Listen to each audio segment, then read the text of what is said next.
Très bien, bonsoir, bonsoir à tous. Je suis très heureuse d'accueillir ce soir dans le cadre de notre séminaire Pierre Steiner, qui est un éminent philosophe de l'esprit qui est spécialisé notamment dans les liens entre le pragmatisme et les sciences cognitives.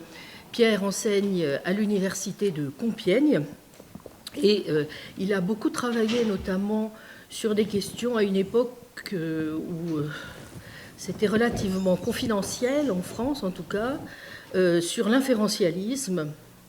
Il a consacré une thèse tout à fait importante aux théories non représentationnalistes du langage et de l'esprit, aux théories de la cognition située, étendue et incarnée, et aux théories qu'on appelle énactivistes.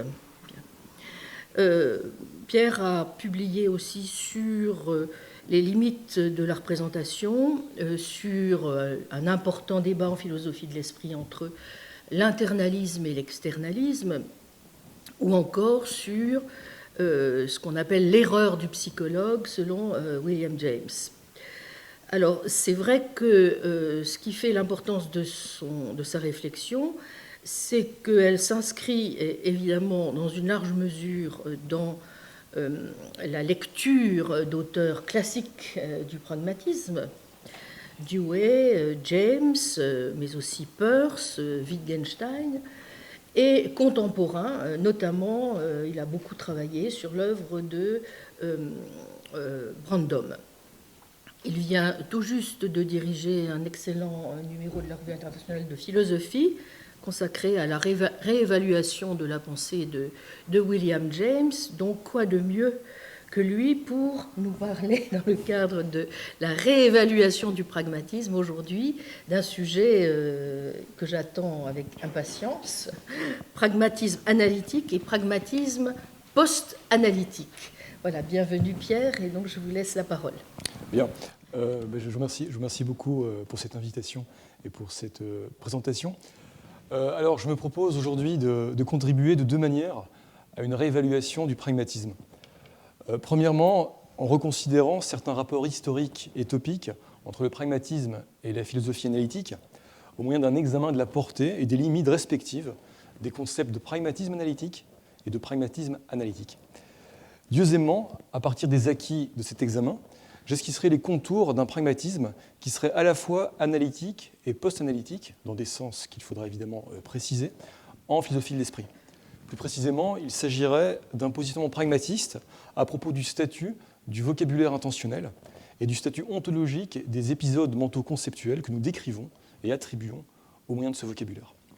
Alors, la deuxième partie de cet exposé se base sur des recherches que j'effectue depuis plusieurs années sur les usages du pragmatisme en philosophie de l'esprit. La première partie, sur les concepts de pragmatisme post-analytique et de pragmatisme analytique, est le fruit d'un travail bien plus récent. Je n'ai pas encore publié sur la question, et je ne sais pas si je le ferai, d'ailleurs. Si le sujet du séminaire avait été différent, je n'aurais probablement pas inclus dans cette présentation. Alors, avant de commencer, une chose doit être claire, c'est que je ne vais pas soutenir ici que le pragmatisme contemporain ne peut être qu'analytique ou post-analytique, et qu'il doit choisir entre l'une ou l'autre de ces orientations. À l'origine, le pragmatisme n'était ni analytique ni post-analytique. Le concept de philosophie analytique apparaît en 1936 chez Ernest Nagel, un élève de Dewey. L'histoire, et notamment les usages ou redécouvertes du pragmatisme, ont pu l'amener à emprunter l'une ou l'autre de ces voies.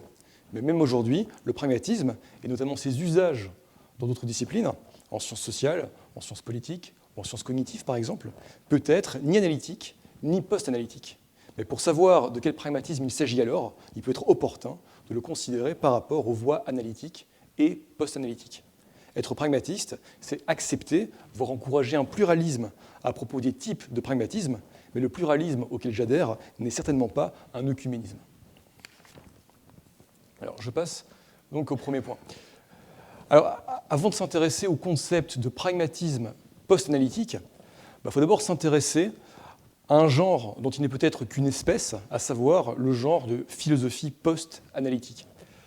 Alors, en 1985, John Rajman et Cornel West éditaient un volume intitulé « La philosophie post-analytique », qui a été traduit en français en 1991. incluant des essais de Rorty, de Putnam, de Davidson, mais aussi de Cavell, de Yana King, de Thomas Kuhn, de Danto, de Rawls, entre autres. C'était là, à ma connaissance, le premier usage du concept post-analytique appliqué à la philosophie. L'ouvrage était moins un travail collectif qu'une anthologie. Tous les textes de l'ouvrage, sauf deux, ceux de Bernstein et de Bloom, avaient déjà été publiés, parfois bien avant.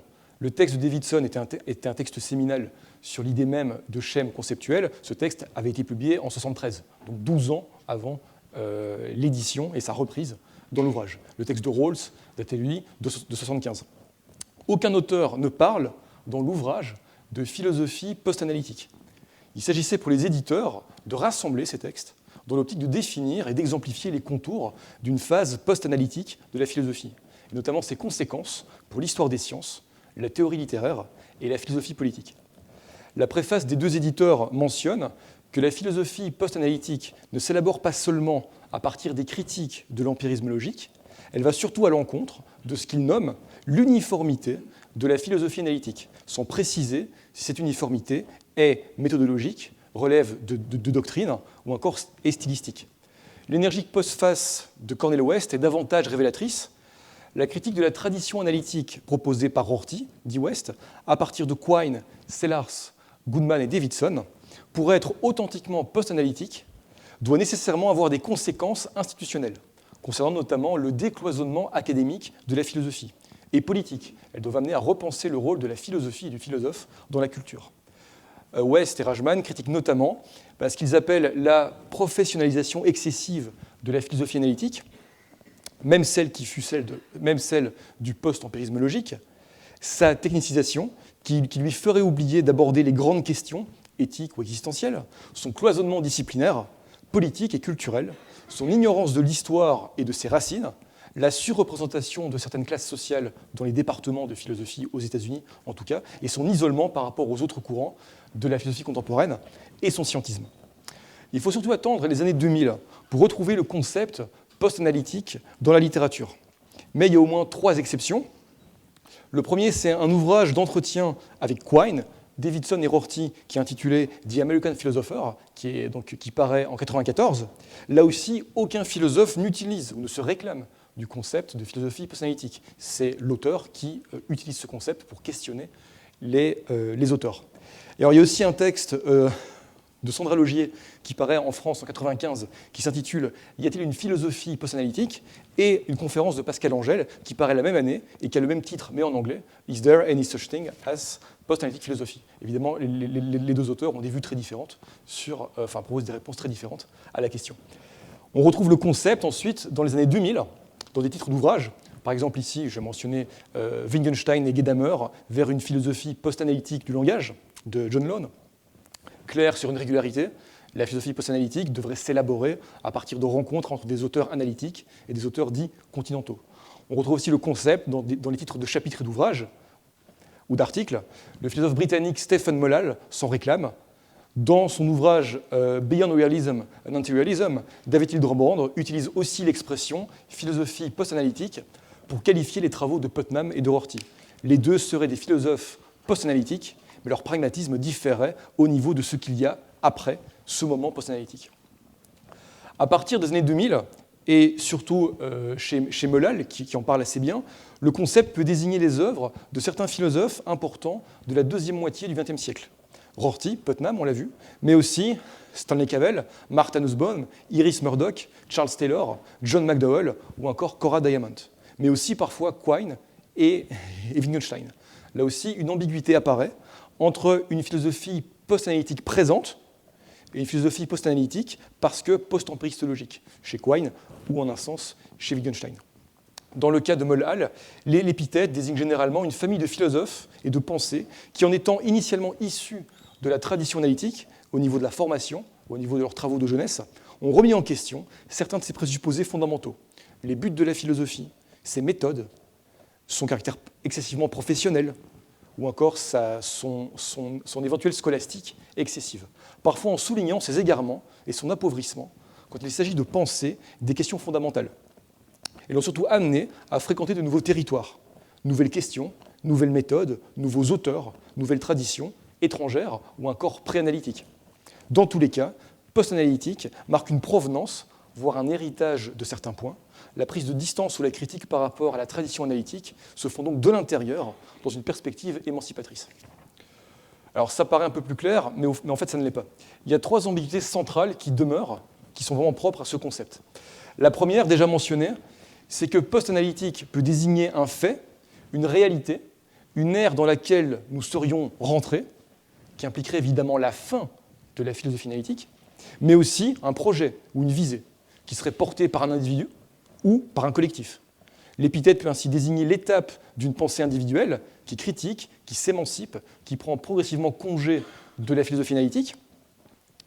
Arthur Danto est un bel exemple de ce cas, ou encore une nouvelle école de pensée qui viendrait après la disparition de la philosophie analytique. Évidemment, les deux choses sont très différentes.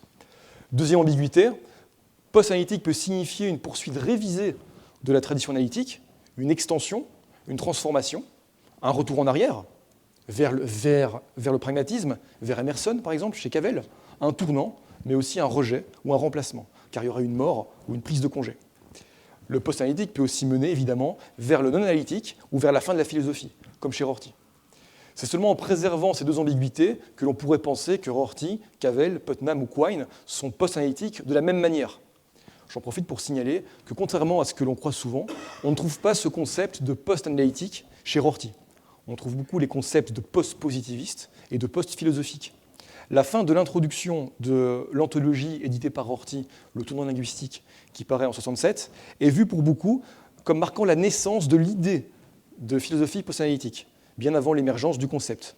Rorty, qui a été formé dans le giron analytique, voit dans l'introduction le linguistic turn comme le dernier avatar voué à l'échec de la philosophia perennis. Son échec, au niveau notamment de l'hyper-technicisation, au niveau aussi du fait que la philosophie du langage se trouve peu à peu dépossédée de son objet par la linguistique, son échec marque l'avènement d'une culture post-philosophique. La post-philosophie rortienne se ressource principalement chez Dewey, chez Heidegger et chez Wittgenstein. Mais ce qui est ultimement préoccupant, et c'est là la 3e ambiguïté, à mon sens la plus importante, c'est que l'usage de ce concept post-analytique suppose une définition rarement donnée de ce que l'on entend par analytique, et donc de ce qui serait dépassé. Au moins 2 sens sont possibles, avec à chaque fois des problèmes qui mettent en péril la pertinence philosophique, mais peut-être pas historique ou culturelle, du concept post-analytique. D'un côté, on pourrait dire, on le lit parfois, la philosophie post-analytique serait la philosophie qui prendrait naissance à partir de 51, les 2 dogmes de l'empirisme de Quine. Elle serait la philosophie qui aurait démantelé l'empirisme logique et ses dogmes et qui se serait développée sur ses ruines. Cette définition identifie la philosophie analytique à l'empirisme logique, mais lequel? Est-ce que c'est celui qui arrive aux États-Unis? Est-ce que c'est le viennois, le berlinois? On ne le dit pas. En oubliant que la philosophie analytique, avant 53 et en 53, c'est aussi évidemment la philosophie oxonienne, ou à Cambridge évidemment, les figures de Strawson, de Ryle ou d'Austin, mais aussi Frege, Russell ou Moore. La critique ou le dépassement d'un courant de la philosophie analytique ne signifie pas la fin de cette dernière. Surtout quand cette critique a pu elle-même être critiquée et discutée et donner lieu, involontairement ou pas, au développement ou à la renaissance remarquable de la métaphysique, de l'esthétique ou de la philosophie morale et politique, mais aussi de la logique modale, des théories de la signification, chez Demetz par exemple, du débat entre réalisme et antiréalisme sémantique ou en philosophie des sciences, de l'essentialisme, chez Kripke par exemple, ou du tournant cognitif. Des figures comme Sol Kripke, Jerry Fodor, David Lewis ou John Rawls illustrent évidemment cette vitalité post-empiriste, mais néanmoins analytique. On peut même aller plus loin. Cette vitalité a donné lieu à une diversité des doctrines et des conceptions de l'analyse en philosophie analytique. On peut trouver, aujourd'hui plus que jamais, des défenseurs du naturalisme, mais également des antinaturalistes. On peut trouver des kantiens et des utilitaristes analytiques, des marxistes et des libertaires, des nominalistes et des universalistes, mais aussi des philosophes pour qui l'analyse est une analyse conceptuelle, une analyse du langage de la science, la réduction ou l'élimination de concepts, la spécification de conditions nécessaires et suffisantes, la recherche par décomposition des constituants ou composants ultimes d'une réalité, ou encore la construction de concepts et d'entités à partir d'un certain langage de construction. Dans tous les cas, l'analyse n'est pas évidemment la même. La conséquence est qu'il semble aujourd'hui moins difficile de définir les origines historiques de la philosophie analytique que de définir ce qu'elle est à un niveau substantiel, c'est-à-dire méthodologique ou en termes de doctrine. La littérature récente en atteste depuis les années 95 environ. En sorte de publication, on montre très bien que quand on veut définir ce qu'est aujourd'hui la analytique, eh bien, ce n'est pas facile. Les critères classiques, les critères géographiques, linguistiques, en termes de thèse ou de méthode, tiennent difficilement la route. Et évidemment, ces problèmes ont des conséquences pour une définition de ce que serait la philosophie post-analytique. Et justement, le deuxième sens possible de philosophie post-analytique serait, à la charnière des années 70 et 80, le parachèvement, la reprise et la radicalisation des critiques de l'empirisme logique, formulées par Quine, Goodman et Sellars, conjuguées à des usages nouveaux d'Austin ou de Wittgenstein, pour dénoncer d'autres dogmes encore présents dans la philosophie analytique. Ça peut être le dualisme fait-valeur, schème-contenu, ou encore les thèses représentationnalistes, mais aussi pour critiquer le style analytique, la pratique de la philosophie. Encore une fois, à partir d'une référence à un scientisme, à une technicisation excessive, à un cloisonnement disciplinaire et politique, à une anhistoricité, ou encore à un raisonnement en termes de problèmes et d'arguments, et non pas en termes d'auteur ou de tradition. On invoque en effet parfois, dans la philosophie analytique et dans la philosophie post-analytique, le critère du style collectif, pour définir l'unité de la philosophie analytique. Il faut voir ce qu'on entend par style. Si on réduit le style à une certaine recherche de clarté, à une forme de soin porté à l'argumentation ou à la condamnation d'une certaine rhétorique, c'est un sens réduit de style philosophique, peut-être à la fois trop contraignant et trop généreux pour définir la philosophie analytique. Trop contraignant car il y a de la rhétorique et de l'obscurité dans certains travaux analytiques, trop généreux car comme notamment Dagvin Fulsdal le soutenait en 1997, si la philosophie analytique est la philosophie qui se fait par argument, par demande et par justification de raison, alors force est de constater qu'il y a ou qu'il peut y avoir une phénoménologie analytique ou un thomisme analytique. Une chose est de dire que la philosophie analytique doit valoriser ou défendre la clarté, l'argumentation ouverte et rigoureuse, la poursuite de connaissances de vérité. Une autre est de soutenir que ces buts et objectifs peuvent définir ce qu'elle est aujourd'hui. Mais on peut aussi élargir ce qu'on entend par style. Le style, ce ne sont pas seulement des formes d'écriture et d'expression, ce ne sont pas seulement des concepts, des tournures ou des gestes argumentatifs, ça peut être aussi, évidemment, des styles de raisonnement, des manières de lire et d'enseigner, ou pas, la philosophie et son histoire, de la pratiquer ou non dans certains lieux, avec certains dispositifs, un tableau, un écran, un livre, et avec certaines personnes, un certain public. Rappelons-nous que Rajman et Vest critiquent notamment le caractère excessivement professionnel et cloisonné culturellement de la philosophie analytique. Mais le problème, c'est que le style ici semble inséparable d'une préconception de la philosophie. Il n'y a pas de style analytique ici, dans ce sens fort, sans engagement sur ce qu'est la philosophie analytique, ce qu'elle peut être, ce qu'elle doit être, ce que sont ses valeurs. Ce qui implique toujours un désaccord possible entre philosophes analytiques, ou alors un accord trop large, mais qui là aussi devient trop accueillant et fait finalement de Platon ou de Leibniz des philosophes analytiques. Pour le dire autrement, il n'est pas certain que les aspects stylistiques dont les philosophes post-analytiques se distancient concernent des aspects centraux ou nécessaires de la philosophie analytique.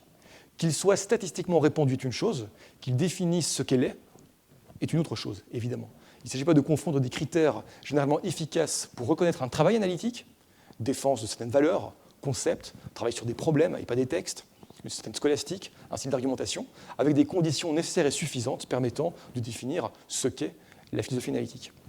Ce problème se pose aussi bien pour ceux qui définissent la philosophie analytique par un style que pour ceux qui définissent la philosophie post-analytique par le rejet ou le refus de ce style. Donc, pour l'instant, j'ai soutenu que le fait qu'il soit peu évident aujourd'hui de définir de manière substantielle, par la méthode, par les doctrines ou par le style, la philosophie analytique, pose des problèmes justement pour ceux qui parlent de philosophie post-analytique. À ce moment-là, on peut adopter une stratégie tout à fait déflationniste et historique et considérer que finalement, ce que signifie philosophie post-analytique, c'est seulement ou bien une philosophie qui viendrait après la philosophie analytique en supposant que cette dernière ait disparu, ce qui est bien sûr un engagement très très fort, ou bien simplement, ça désignerait un moment dans le parcours d'un individu ou d'un penseur qui souhaiterait peu à peu se désengager ou sortir d'une manière de travailler, d'un style ou de question. Mais évidemment, à ce moment-là, philosophie post-analytique ne fait que désigner la somme assez artificielle de moments individuels, de parcours individuels qu'on peut trouver pour différentes raisons et dans différents contextes, chez Cavell, chez Danto ou encore chez Rorty. Il n'est pas sûr qu'il y a derrière cet ensemble purement nominal une substance ou des thèses réellement post-analytiques. Avant de passer au pragmatisme post-analytique, je relève simplement un autre sens très local du concept post-analytique appliqué à la philosophie. Il désignerait non pas le trait d'un chemin de pensée, mais un type de radicalité argumentative, lorsqu'un philosophe analytique décide de critiquer frontalement un présupposé ou une méthode très répandue dans la tradition analytique, sans pourtant sortir de cette tradition. Par exemple, en 1994, Terry Organ et George Graham, des philosophes américains, publient un texte qui est un plaidoyer pour ce qu'ils appellent une métaphilosophie post-analytique, portant simplement sur ce que doit être la recherche sur les concepts, en philosophie de l'esprit et de la cognition, et sur l'usage des concepts en philosophie. Une recherche naturaliste qui, pour eux, devrait donner lieu seulement à des concepts austères. Donc là, ils utilisent le concept post-analytique, mais simplement, c'est presque une ficelle rhétorique pour bien insister sur le caractère supposément radical de leur argument par rapport à l'orthodoxie dominante. Alors, j'en viens maintenant au concept de pragmatisme post-analytique. L'avantage, si je puis parler ainsi, du concept de pragmatisme post-analytique, c'est qu'il nous invite à penser les rapports de continuité et de discontinuité entre le pragmatisme classique, la philosophie analytique et le néopragmatisme. Alors, je ne suis pas en mesure de dater l'introduction de l'expression pragmatisme post-analytique. Même si on l'a vu, le néopragmatisme de Rorty et de Putnam sont souvent associés à la philosophie post-analytique. En 2002, Alan Malachowski, dans une anthologie d'articles sur Rorty, nomme une rubrique « Pragmatisme post-analytique ». Mais comme je l'ai dit, Rorty n'utilise jamais le concept, à ma connaissance. Malachowski, dans sa monographie sur Rorty, préfère d'ailleurs parler de post-pragmatisme rortien. Il y a peut-être moins une philosophie pragmatiste qu'un dépassement pragmatiste de la philosophie chez Rorty. Nul ne se réclame du pragmatisme post-analytique, mais c'est une catégorie historique utile. Les historiens du pragmatisme, et parfois les pragmatistes eux-mêmes, ont toujours aimé élaborer des distinctions entre des types de pragmatisme. Rappelons-nous déjà Peirce et son pragmaticisme, ou une distinction qu'on trouve chez Marc Migotti ou chez Susan Hack entre deux types de néopragmatisme.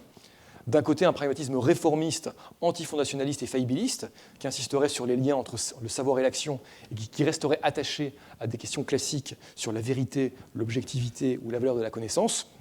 De l'autre côté, un pragmatisme dit révolutionnaire, dixit Migotti, ou vulgaire, dixit Susan Hack, soucieux de se débarrasser de ces questions ou de ces concepts. Dans le même esprit, Vladimir Vygotsky, en 2004, distingue deux espèces de néopragmatisme. D'une part, ce qu'il appelle le pragmatisme néoclassique, qui s'efforce de reprendre, de prolonger et de développer les travaux de Peirce, de James et de Dewey, sans nécessairement se soucier des débats ou des situations analytiques.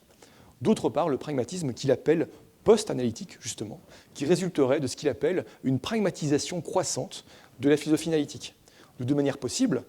D'un côté, ça peut être découverte, au moyen du pragmatisme, des problèmes et des limites de cette philosophie analytique pour répondre à des questions classiques portant sur la connaissance ou la signification, et donc proposition de nouvelles voies de réponse à partir des ressources des auteurs pragmatistes classiques, mais ça peut aussi être l'abandon de ces problèmes, des méthodes, de ces sujets et des buts de la philosophie, comme chez Rorty. Évidemment, ce que Shane Misak appelait dans un ouvrage « Les nouveaux pragmatistes » correspondrait, selon cette distinction, à ces pragmatistes contemporains qui, d'un côté, utiliseraient les ressources des classiques pour s'intégrer, pour participer, pour contribuer au débat existant dans la tradition analytique. Alors, je voudrais ici préciser ce que serait ou ce qu'aurait été ce pragmatisme post-analytique, mais pas post-philosophique. Parmi les différentes réalités historiques et topiques que pouvait désigner l'expression de philosophie post-analytique, l'une d'elles, je l'ai dit, désignait un type de philosophie qui, à partir des années 70, radicalisait les critiques de l'empirisme logique, les relisait et critiquait certaines dimensions stylistiques ou académiques de la philosophie analytique. Il ne me paraît pas déraisonnable de suggérer que ce qu'on a appelé pragmatisme post-analytique désignait une manière de pratiquer cette philosophie post-analytique. Dans son ouvrage de 1990, assez discutable sur bien des points, John Murphy parlait de pragmatisme post-queenien pour désigner, à la fin des années 70, la redécouverte, la reprise et la continuation de certains thèmes et auteurs pragmatistes par Putnam ou Rorty, pour unifier et rationaliser les critiques de l'empirisme logique effectuées par Quine, Goodman et Sellars, et surtout pour tracer de nouvelles voies pour ce pragmatisme dans la philosophie analytique, hors d'elle, ou tout simplement hors de la philosophie. Brandom, on va le voir, est un héritier de cette démarche. Ce n'est donc pas un pragmatisme qui viendrait après la philosophie analytique, ou qui se penserait nécessairement contre elle. Il serait alors non analytique. Alors, comme Cheryl Misak l'a rappelé dans un ouvrage très récent, qui est paru il y a 2 semaines, en fait, donc l'ouvrage The American Pragmatist, le pragmatisme n'était pas la philosophie dominante avant l'arrivée du positivisme logique aux États-Unis dans les années 1930. Le pragmatisme était souvent réduit, dès 1910, à la théorie jamesienne de la vérité. Dans les années 20-30, on préfère souvent les étiquettes de réalisme ou de naturalisme pour nommer des positions en fait très proches du pragmatisme, refus de certaines dualités, de l'idéalisme ou encore d'une certaine métaphysique. Le pragmatisme hégélien et biologique de Dewey séduit également peu ceux qui accueilleront les positivistes logiques. Aucun étudiant de Dewey, Ernest Nagel ou Sidney Hook, n'est d'ailleurs devenu un défenseur du pragmatisme. Donc le positivisme logique débarque aux États-Unis à partir de 1931 avec Fagel. Carnap arrive en 1936 à Chicago, Hempel en 1937, Hans Reichenbach arrive en 1938, mais prend réellement son essor académique à la fin des années 40. Ce positivisme logique américain élabore ou prolonge des thèses ou des distinctions héritées du cercle de Vienne, parfois au prix d'une simplification ou d'une déformation outrancière, en perdant également les dimensions ou les saveurs idéologiques et politiques de cet empirisme logique viennois. Alors, au nombre de ces thèses ou distinctions, on peut trouver la distinction classique entre énoncé analytique, connaissance a priori, et énoncé synthétique, connaissance empirique, le réductionnisme et le fondationnisme épistémique, dit autrement la possibilité de réduire les énoncés synthétiques à des énoncés observationnels ou à des sensei data, une conception vérificationniste de la signification, la thèse de l'unité de la science, qui peut signifier ou bien l'observation est l'unique source de justification des énoncés doués de sens, ou bien l'unité est une unité de réduction des théories entre elles, la dichotomie entre termes d'observation et termes théoriques, la distinction entre contexte de découverte et contexte de justification des théories scientifiques. Alors ces distinctions et thèses, on le sait, seront lourdement critiquées dans les textes suivants. Je ne les cite pas tous, mais les principaux. Les 2 dogmes de l'empirisme de Quine datent de 1951. Fait, fiction et prédiction de Goodman paraît en 1955. Empirisme et philosophie de l'esprit de Sellars paraît en 1957. Sur l'idée même de schème conceptuel de Davidson paraît en 1974. Il faut évidemment surtout pas oublier la structure des révolutions scientifiques de Kuhn qui paraît, elle, en 1962, mais aussi citer des figures comme Stephen Toulmin et son ouvrage Philosophy of Science qui paraît en 1953, fortement influencé par Wittgenstein et qui va fortement influencer Kuhn également, ou l'ouvrage Denson, Patterns of Discovery. 2 remarques s'imposent à ce sujet. D'une part, il serait naïf de considérer que ces critiques sont totalement nouvelles et radicales. Je pense notamment à Quine. Le holisme de la vérification est déjà présent chez Schlick et chez Carnap, et Quine radicalise le conventionnalisme de Carnap, dont il hérite donc pour critiquer la distinction entre énoncé analytique et énoncé synthétique. Deuxièmement, il n'y a pas de référence explicite au pragmatisme dans ces critiques. Certes, on le sait aussi, au début des 2 dogmes de l'empirisme, Quine mentionne un pragmatisme comme point d'arrivée de la critique des 2 dogmes, mais ce pragmatisme désigne une attitude pragmatique que l'on trouve déjà chez Carnap ou Lewis. Les choix, critères et standards en matière de logique et de science ne sont pas a priori ou ne relèvent pas de fondement. Ce qui est valorisé est l'efficacité, ce qui marche, ce qui va donner les théories instrumentalistes. Le néopragmatisme se déploie seulement à partir de la fin des années 70. Là aussi, il y a 3 choses à signaler. Premièrement, avant d'être pragmatiste ou néopragmatiste, Putnam et Rorty ont été post-analytiques en critiquant des assumptions fondamentales du milieu, mais sans ressources pragmatistes. Certes, Rorty exploite le pragmatisme dès le début des années 60. Il produit une série de recensions sur des monographies de Peirce ou de Dewey. Il y a aussi son article remarquable Pragmatism, Categories and Language, qui est très peircien, qui paraît en 61. Mais la prise de distance de Rorty par rapport à la philosophie analytique mainstream se fait d'abord via l'intro à son ouvrage Le tournant linguistique, et aussi à partir de thèses éliminativistes en philosophie de l'esprit, en 65, ou avec des auteurs comme Quine, Davidson ou Sellars, qui donneront notamment son texte « Renoncer au monde », que Rorty présente en 72.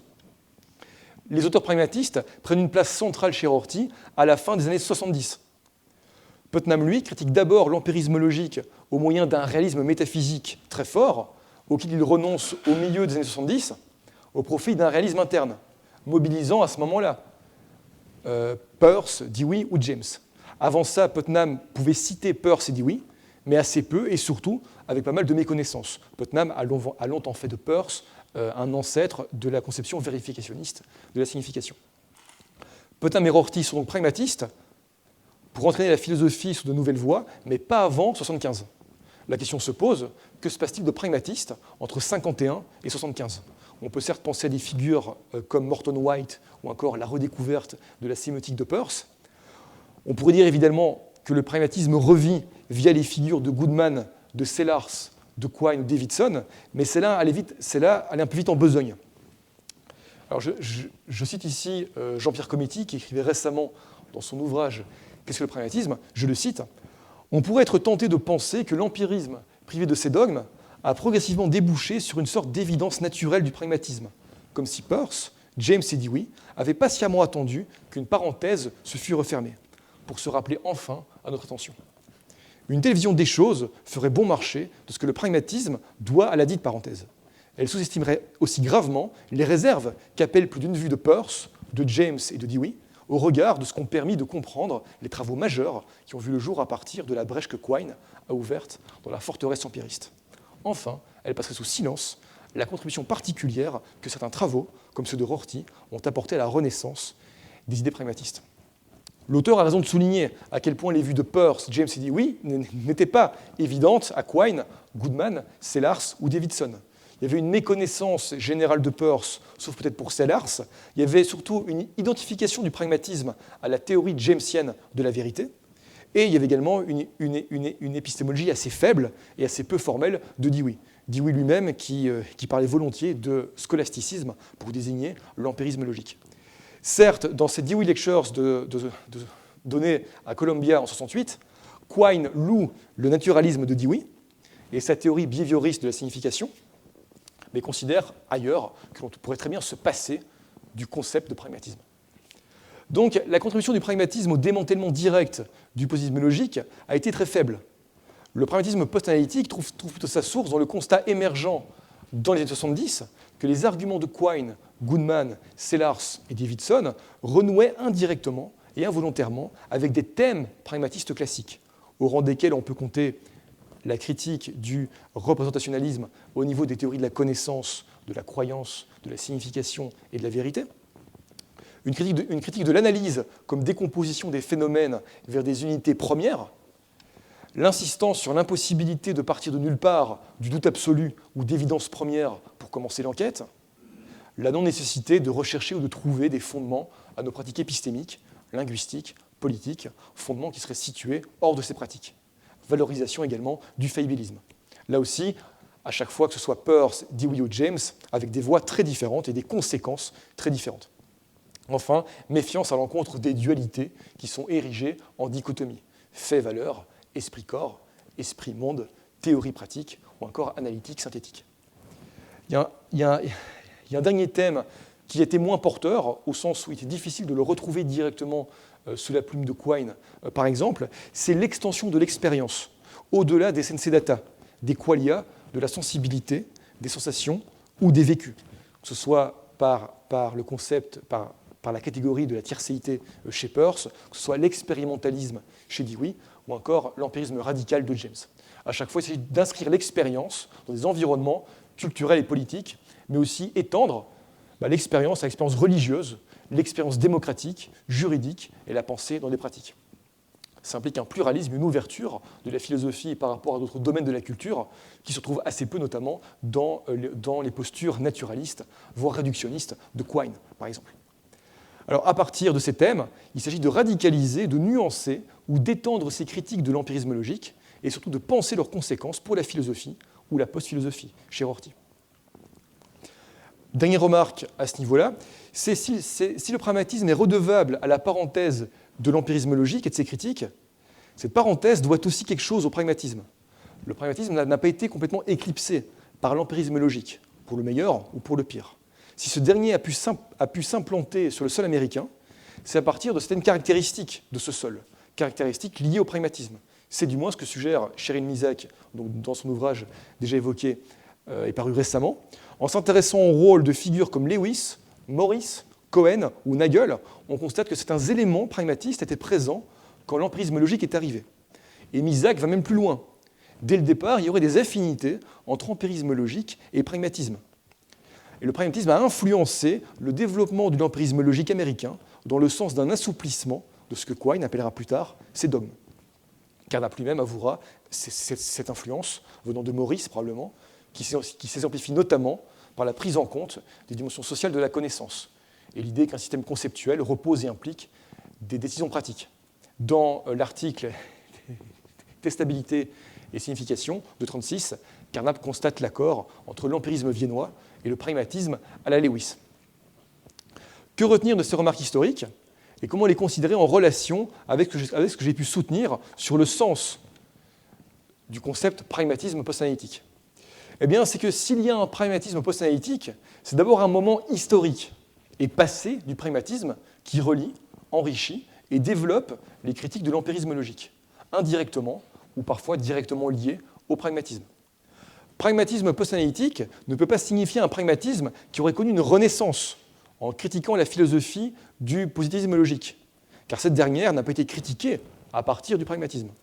Ce serait plutôt un pragmatisme nouveau qui s'est ressourcé à partir de ces critiques, en y voyant un moyen de renouer avec une tradition, avec la nuance que l'empirisme logique n'était pas contre le pragmatisme et que celui-ci n'a pas été complètement éclipsé par l'empirisme logique. On peut donc se demander aujourd'hui, le pragmatisme post-analytique est-il une partie de la philosophie analytique comme style, comme communauté? Pas nécessairement, évidemment. Il peut renoncer au projet de la philosophie comme chez Rorty, il peut le conserver comme chez Putnam, il peut aussi se déployer de manière indépendante de la recherche et des questions dans la tradition analytique. Mais il peut aussi donner naissance à un pragmatisme analytique, justement. Et c'est là où j'en viens au niveau des théories de Robert Brandom.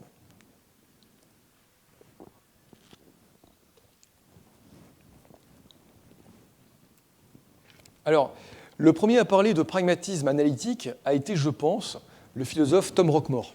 En 2005, il propose une distinction entre les formes classiques de pragmatisme et les formes qu'il appelle néo-analytiques. Il parle aussi de néo-pragmatisme analytique. Le critère de distinction de Rockmore est assez confus, ce serait l'adhésion ou pas au projet de l'épistémologie analytique et à un réalisme. Sellars, Quine, Putnam, Brandom, mais aussi Rorty, selon Rockmore, seraient des pragmatistes néo-analytiques dans ce sens. Élève de Sellars, de Rorty, mais aussi de David Lewis, Robert Brandom développe depuis 2006 le concept de pragmatisme analytique, repris notamment dans l'ouvrage Between Saying and Doing, qui est sous-titré Vers un pragmatisme analytique, qui est paru en 2008. Ce pragmatisme trouve certaines de ses ressources et son inspiration dans le pragmatisme post-analytique de Rorty, notamment les critiques rortiennes de la représentation, mais aussi et surtout dans la critique de l'empirisme logique faite par Sellars, et également dans l'inférentialisme freyien. Dit autrement, Brandom convoque plusieurs générations de philosophes analytiques ou post-analytiques comme Rorty. Mais Brandom parle quand même de pragmatisme analytique. Alors, ce caractère analytique est à comprendre de manière substantielle, ici. Analytique chez Brandom, ce n'est pas d'abord un style, ce n'est pas non plus une doctrine. Cela correspond à une adhésion à un projet systématique, le projet de la philosophie analytique. Brandom, hégélien, aime bien les systèmes. Analytique relève ici d'un engagement métaphilosophique. La philosophie en question poursuit la construction d'un système dans lequel le pragmatisme joue un rôle fondamental. Le pragmatisme permet d'élargir et d'approfondir ce projet. Voyons pourquoi et comment. Pour Brandom, l'analyse classique cherche à clarifier les relations logiques qui existent entre des vocabulaires. Il s'agit de s'intéresser aux relations entre certains régimes de signification et d'autres régimes de signification, Par exemple, les relations entre le vocabulaire phénoménaliste et le vocabulaire objectiviste. Les relations entre le vocabulaire mental, les concepts mentaux, et le vocabulaire physicaliste. Les relations entre le vocabulaire normatif et le vocabulaire naturaliste. Ou encore les relations entre le vocabulaire indexical et le vocabulaire descriptiviste. Ces relations peuvent être d'analyse, de définition, de paraphrase, de traduction, de réduction, de rendre vrai, ou encore de survenance. À chaque fois, le vocabulaire logique est prioritaire pour rendre compte de ces relations. Ce que Brandom appelle logicisme sémantique, c'est la conviction que l'usage du vocabulaire logique est nécessaire pour articuler les relations sémantiques entre vocabulaires. Donc ici, encore une fois, ce qui est analytique, c'est le projet de penser les relations logiques des vocabulaires entre eux, pas forcément par décomposition. Pour Brandom, toujours, le pragmatisme, et en particulier celui de Wittgenstein, alors existe-t-il ce pragmatisme de Wittgenstein? La question est ouverte, évidemment. Donc pour Brandom, ce pragmatisme a adressé une objection à ce projet. Il ne serait pas opportun de raisonner en termes de signification pour penser les vocabulaires et leurs relations. Il convient de privilégier leurs usages, laissant apparaître alors toute la difficulté de la systématisation. On aboutit généralement à un quiétisme au niveau de l'analyse ou de la description. On décrit les usages des vocabulaires sans plus.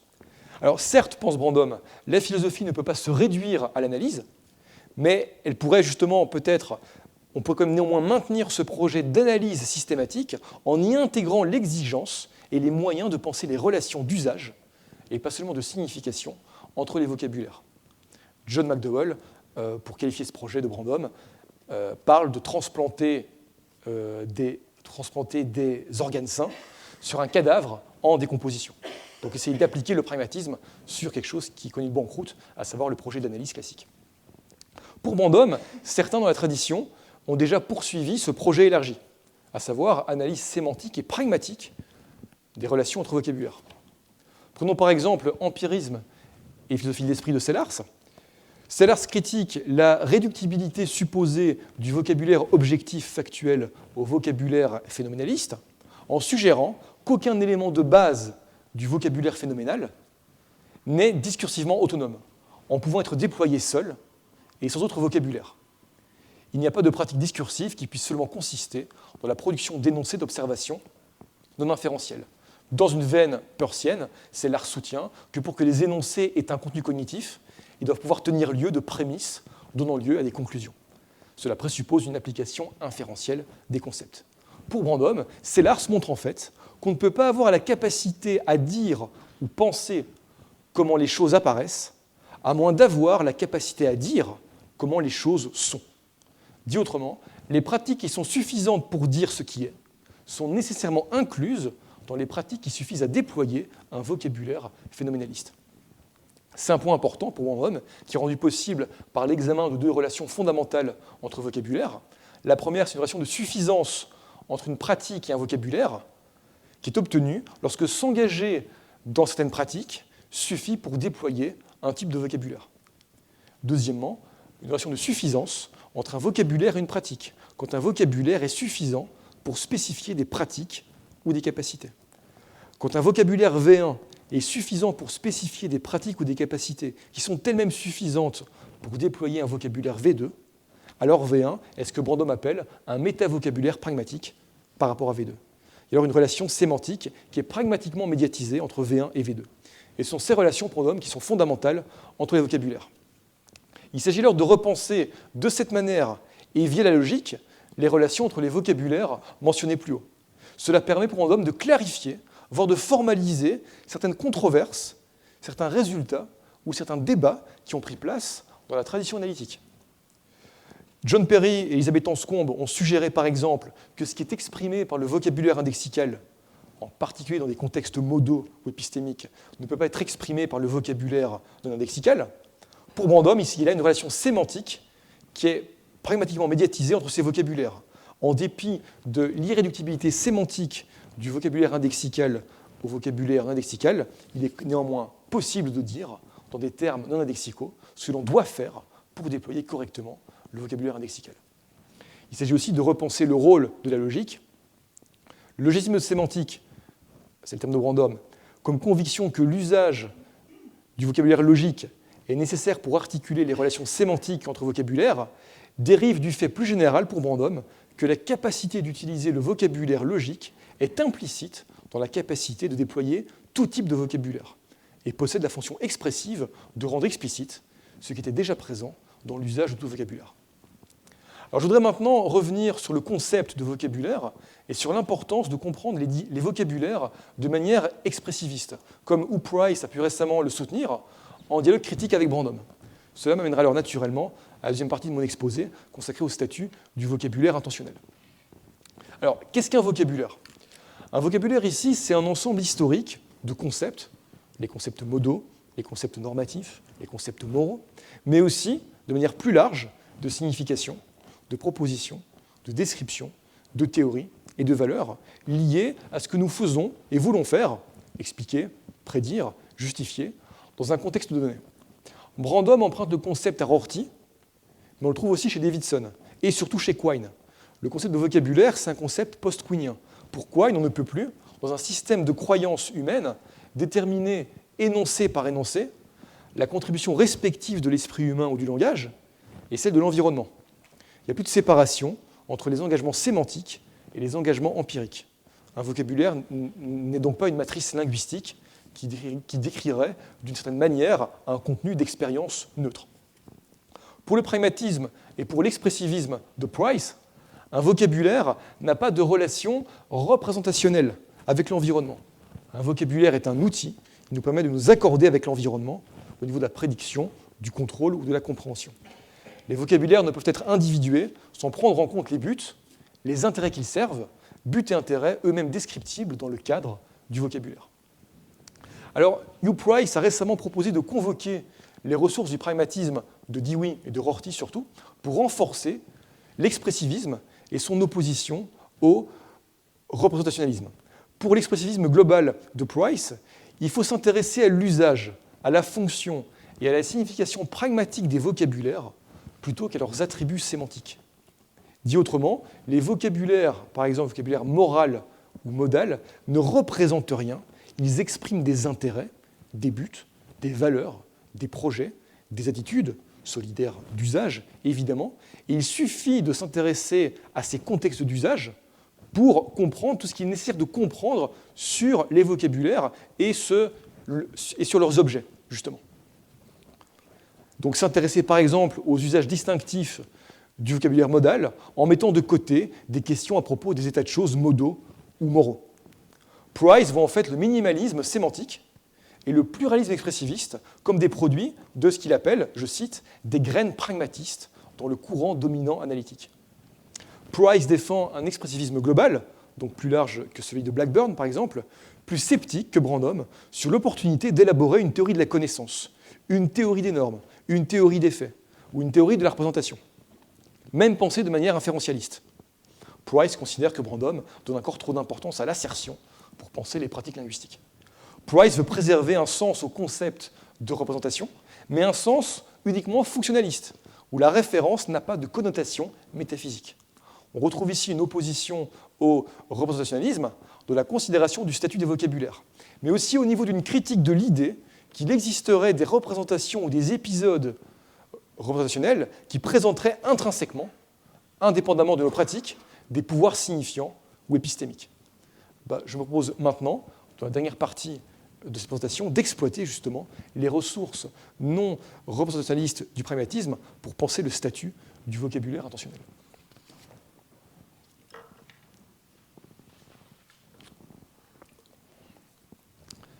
Alors, qu'est-ce que le vocabulaire intentionnel ?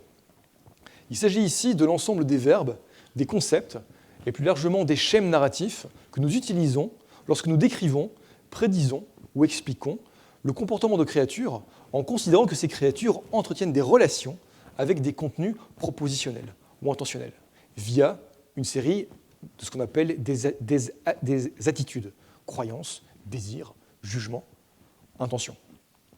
L'usage de ce vocabulaire pour qualifier ou expliquer certains comportements peut faire de ces comportements des comportements intentionnels, des actions. Un type particulier d'attitude propositionnelle est constitué par celles qui sont des épisodes mentaux conceptuels. J'entends par là des occurrences de l'activité de pensée. Ici, précisément, de juger. Ces épisodes mentoconceptuels n'ont pas besoin d'être exprimés à un niveau linguistique ou public. Juger consiste ici à mettre deux concepts en relation de prédication. Un épisode est un événement, ce n'est pas un état, ce n'est pas non plus un processus. Les épisodes n'ont pas de partie temporelle ou spatiale, ils sont purement ponctuels. Alors la question est comment penser le statut du vocabulaire intentionnel et justement des entités qu'il mentionne, notamment justement ces épisodes mentaux conceptuels.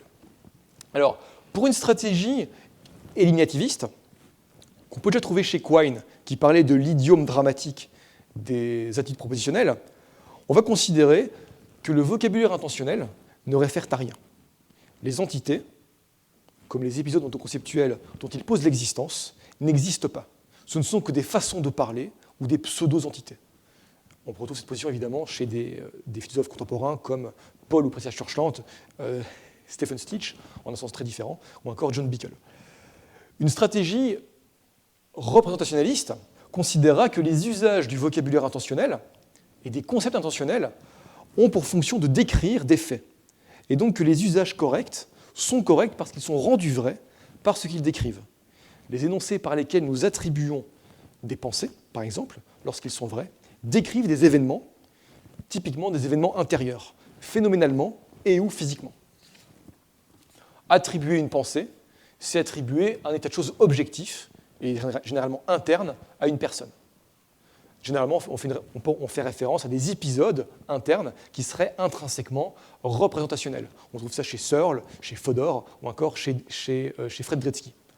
Pour cette conception, la réalité des épisodes mentaux conceptuels ne s'épuise pas dans les vocabulaires et dans ce que nous en faisons. Parce que justement, ces vocabulaires portent sur, représentent des épisodes qui existent intrinsèquement, ontologiquement. Le vocabulaire intentionnel doit être justifié, soutenu ou compatible avec une ontologie matérialiste ou physicaliste. Sinon, il disparaîtra. Pour paraphraser Fodor, si les épisodes mentaux existent, alors ils doivent être quelque chose d'autre. Non pas complètement réduits à quelque chose d'autre, mais en tout cas en relation suffisante de survenance, par exemple, avec une entité matérielle pour s'assurer de leur existence. C'est une chose de dire que les croyances n'existent pas, c'en est autre de dire que ce ne sont que des phénomènes matériels. Dans ce cas, cela garantit leur existence. Alors, qu'est ou que serait une approche non représentationnaliste ou expressiviste au sens de Price, et surtout pragmatiste sur le statut du vocabulaire intentionnel et ses objets? Le premier point qu'il me semble important de mentionner est que pour penser les objets ou les entités de ce vocabulaire, donc les pensées, les épisodes mentaux conceptuels, on ne peut pas sortir des vocabulaires, mais compris dans un sens large. Partir des vocabulaires, ça ne signifie pas se cantonner aux concepts, aux mots ou aux expressions. Un vocabulaire, c'est plus que cela. Un vocabulaire, ce sont aussi des schèmes d'interprétation, des relations régulières ou normées entre différentes attitudes psychologiques, des concepts ou différentes actions.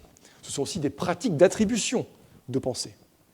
Il n'est en tout cas pas possible d'accéder directement aux épisodes mentaux conceptuels pour ensuite définir les conditions d'usage correct des vocabulaires qui en parlent. Il n'y a pas non plus d'évidence introspective, d'évidence des vécus ou d'auto-présentation des épisodes mentaux conceptuels. On retrouve ici Peirce. L'introspection, si les connaissances dérivent d'une connaissance médiate et d'une réflexion sur le monde externe. Si elle est considérée comme étant indubitable, absolument certaine et directe, il ne s'agit plus dès lors d'une forme de connaissance, en ce qu'elle n'est plus justifiable. Comme Rorty le soutenait également en 1965, la connaissance que nous avons de notre esprit n'est pas infaillible, elle est plutôt incorrigible. Nos jugements introspectifs peuvent parfois être faux, mais ils ne peuvent jamais être concurrencés par d'autres jugements à la troisième personne. L'accès spécial et l'autorité ne s'expliquent pas en faisant référence au mental ou une présence à la conscience, ils dérivent de l'incorrigibilité de nos rapports verbaux. Donc l'immédiateté n'est pas ce dont on peut partir pour définir la nature des états mentaux, tels que nous les connaissons dans notre fort intérieur. Elle n'est pas aussi ce dont on peut partir pour définir les conditions de possession et d'occurrence de ces états mentaux. L'intériorité dont nous pouvons partir pour comprendre ce dont parle le vocabulaire intentionnel sont nos pratiques, nos critères, partir de ce que nous faisons et disons lorsque nous utilisons le vocabulaire intentionnel, partir du rôle qu'il joue dans nos vies. et surtout partir de ce qu'il est nécessaire et suffisant de faire pour être reconnu comme une créature dont les agissements doivent être nécessairement l'objet du vocabulaire intentionnel. Je cite ici Peirce, nous ne devons pas commencer par parler d'idées pures, nous devons commencer avec les hommes et leurs conversations. Ici, j'entends surtout parler de vocabulaire. Alors, et justement, on va voir qu'une considération des usages du vocabulaire intentionnel, ne fait ce que nous faisons lorsque nous parlons de croyances ou de pensées, laisse penser que ce vocabulaire exprime ou traduit des engagements et des statuts normatifs. Ce sur quoi il porte ne lui est pas antérieur. C'est là une thèse assez forte. La réalité des pensées ne va pas plus loin que les pratiques à partir desquelles nous en parlons ou les reconnaissons à partir de vocabulaire et de ce qui est nécessaire et suffisant de faire pour être décrit à partir de ce vocabulaire intentionnel. Alors, si on ne se réfère pas à l'intériorité vécue pour inaugurer l'élucidation du statut des pensées, on ne se réfère pas non plus ici à des faits positifs. Il n'y a pas là non plus, initialement, immédiatement, d'évidence matérielle. La reconnaissance d'une relation de corrélation indéniable entre une pensée et un événement cérébral n'implique pas nécessairement une relation directe de causalité ou de réalisation. Cette relation, pour être élaborée, nécessite une conception préalable de ce qu'est cet épisode mental conceptuel et des conditions de sa présence. On sait qu'il est tentant aujourd'hui, pour comprendre les épisodes mentaux conceptuels, mais pas seulement de privilégier un type de pratique ou de vocabulaire. Le vocabulaire physicaliste, ou plus précisément ici, le vocabulaire neuroscientifique. On aboutit à une image des épisodes mentaux comme entité matérielle. À savoir, à chaque fois qu'il y a une pensée, il y a forcément une entité qu'on appelle généralement le véhicule, qui prend place dans la tête de l'individu et qui constitue une entité qui réalise totalement ou partiellement la pensée de l'individu. Là aussi, Peirce inaugure pour le pragmatisme une posture salutaire. La philosophie moderne, dit Peirce, n'a jamais été capable de se séparer de l'idée cartésienne de l'esprit comme quelque chose qui réside dans la glande pinéale. Tout le monde rigole à cette idée aujourd'hui, cependant tout le monde, dit Peirce, continue à penser l'esprit de la même manière, à savoir quelque chose qui serait dans la personne, lui appartenant et corrélé au monde extérieur. Alors justement, l'esprit dans la personne, lui appartenant, est corrélé au monde réel.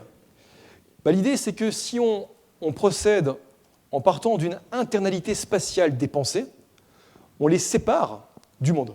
Évidemment, on peut penser qu'on peut gagner ce rapport au monde en considérant que de nature physique, les véhicules de ces pensées représentent ou véhiculent un contenu sur le monde. Il faut expliquer comment c'est possible. C'est là tout le problème des stratégies de naturalisation de l'intentionnalité. Mais à ce moment-là, si on peut montrer que le contenu de ces épisodes est compatible avec une stratégie naturaliste, il faut leur expliquer mais comment est-ce que ce sont les propriétés intentionnelles de ces épisodes qui font réellement une différence pour le comportement. Dit autrement, là, à ce moment-là, on rencontre le problème de l'épiphénoménalisme.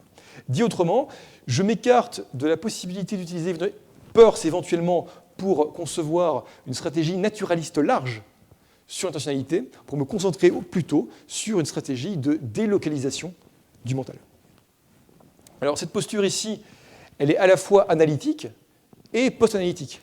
Analytique parce que, notamment, elle consiste à poser le problème du rapport corps-esprit, ou du moins une de ses variantes, les relations entre les pensées et les éléments physiques, en termes de rapport entre vocabulaire, médiatisé par l'usage. Elle s'aborde également à partir d'une discussion critique avec des thèses et auteurs analytiques de Fodor, Hakim ou aux défenseurs contemporains de la théorie de l'esprit étendu. Sans donc se réclamer d'un quiétisme, d'une approche thérapeutique, dissolvante ou encore phénoménologique du problème. À l'inverse de travaux ou de tests très remarquables qu'on peut trouver chez Geach, chez Kenny ou chez Anscombe, il ne s'agit pas seulement d'insister sur le caractère non intelligible d'un rapport de représentation entre le vocabulaire intentionnel et l'ontologie physicaliste, il s'agit aussi d'insister sur la non-nécessité de ce rapport, tout en préservant et en définissant un rapport entre les pensées et les événements physico-cérébraux. Redonner une place différente aux événements physico-cérébraux pour penser, dans une perspective pragmatiste, le statut des épisodes mentaux conceptuels. La posture est aussi, en un sens, minimaliste, post-analytique, parce qu'elle va à l'encontre d'une idée fondamentale en philosophie de l'esprit analytique, idée qui dérive de Kieselm, en 57, la distinction entre intensité intrinsèque et intentionnalité dérivée. On considère que la relation d'intentionnalité, dans le cas de l'esprit, est naturelle et ne suppose pas une interprétation des normes ou des pratiques instituées pour exister. On trouve ça chez Searle, chez Fodor, chez Dretske, chez Kripke, chez Kieselm ou chez Nagel. Cette intentionnalité au pouvoir intrinsèque fonderait l'existence et l'usage de pratiques et de productions linguistiques qui posséderaient dès lors une intentionnalité dérivée. On voit bien sûr le lien entre ces distinctions et une compréhension représentationnaliste du vocabulaire intentionnel.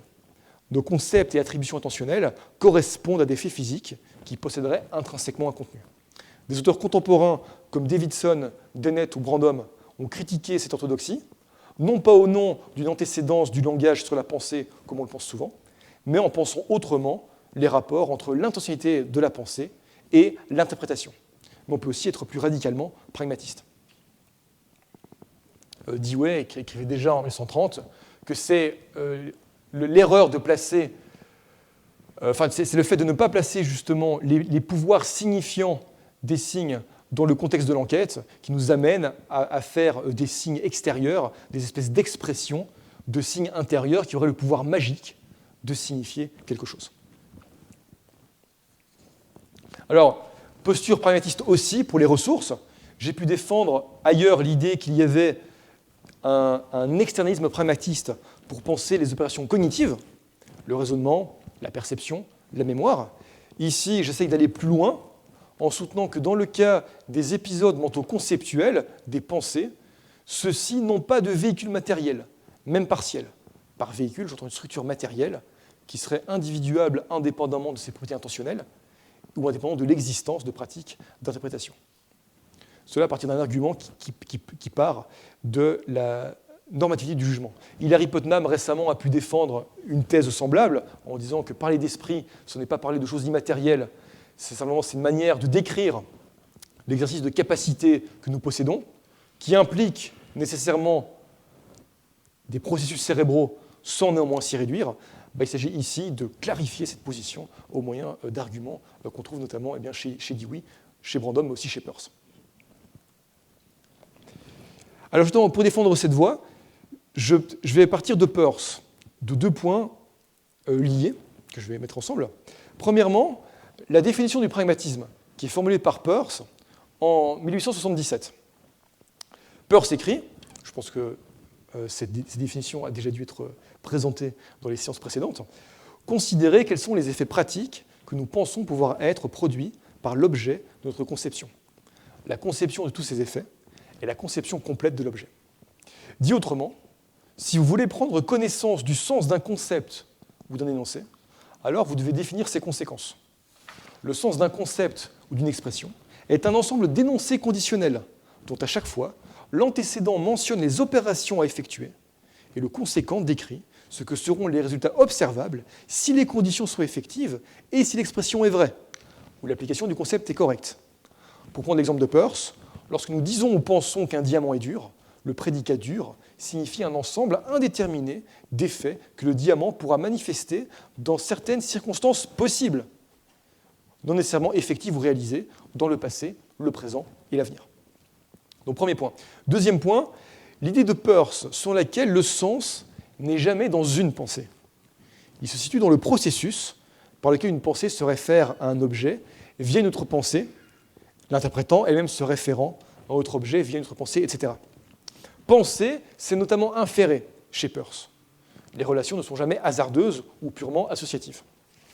Peirce écrit, finalement, aucune pensée présente n'a de signification ou de valeur intellectuelle, car cette dernière ne réside pas dans la pensée présente, mais dans le fait que cette pensée soit connectée avec des pensées qui la suivent. De manière que la signification d'une pensée est entièrement virtuelle. À aucun instant dans ma pensée, il n'y a de la cognition ou de la représentation, il y en a seulement dans les relations entre mes états d'esprit à différents moments. Alors ensemble, ces deux idées peuvent faire signe vers une définition inférentialiste des contenus de pensée. Le contenu d'une pensée se définit par ses conséquences pour d'autres pensées. Alors conséquences pas seulement pratiques, Elle peut être comportementale, mais aussi émergence de nouvelles pensées, et pas forcément d'une action. Et il y a aussi évidemment des conséquences, mais également des antécédents. Et comprendre un contenu de pensée, eh bien, c'est être capable de l'utiliser dans des inférences. Le vocabulaire intentionnel qui mentionne des épisodes mentaux ne porte pas sur des expériences ou des réalités individuelles, mais sur des processus d'inférence. Il ne pourrait s'appliquer à des créatures dénuées de capacités inférentielles. Alors, les choses sont bien sûr un peu plus compliquées pour Peirce. Peirce ne considère pas que comprendre le sens d'un concept se réduise à une compétence d'usage inférentiel. Il faut aussi une connaissance de l'extension et de l'intention. Pour l'inférentisme de Brandom, en tout cas, eh bien, le contenu conceptuel se définit en termes de relations inférentielles qui existent entre l'entité qui possède ce contenu et d'autres entités qui ont un contenu, mais aussi l'expérience perceptive et les sorties comportementales.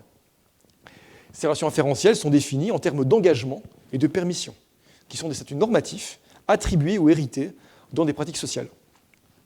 Quand je juge, par exemple, cette pomme est rouge, je ne décris pas un état intérieur. Je prends un engagement par rapport à la vérité, ou la fausseté, éventuellement, par rapport à la vérité supposée du contenu qui est jugé. Dit autrement, quand je juge cette pomme est rouge, je m'engage par rapport au contenu, ce fruit est rouge. Et je suis également engagé à ne pas accepter ou affirmer que cette pomme est verte. Et bien justement, pour l'inférentialisme, les relations inférentielles définissent justement le contenu de la pensée. La dimension référentielle n'est qu'un aspect de cette intégration inférentielle, elle n'est pas première.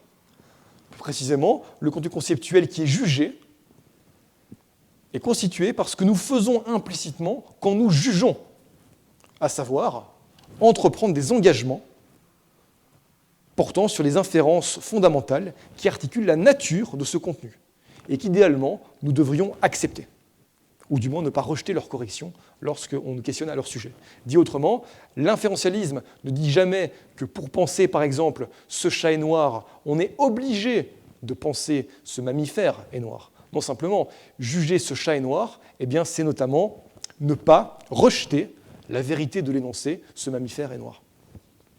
Conséquemment, comprendre ou maîtriser un contenu, c'est être capable de dire eh bien, ce envers quoi on s'engage en le jugeant, mais aussi quel type d'évidence ou de preuve ou d'élément pourrait justifier eh bien, l'usage ou le jugement de ce contenu, et également ce qui est incompatible à cela. Ces dispositions inférentielles sont essentielles pour posséder le contenu en question.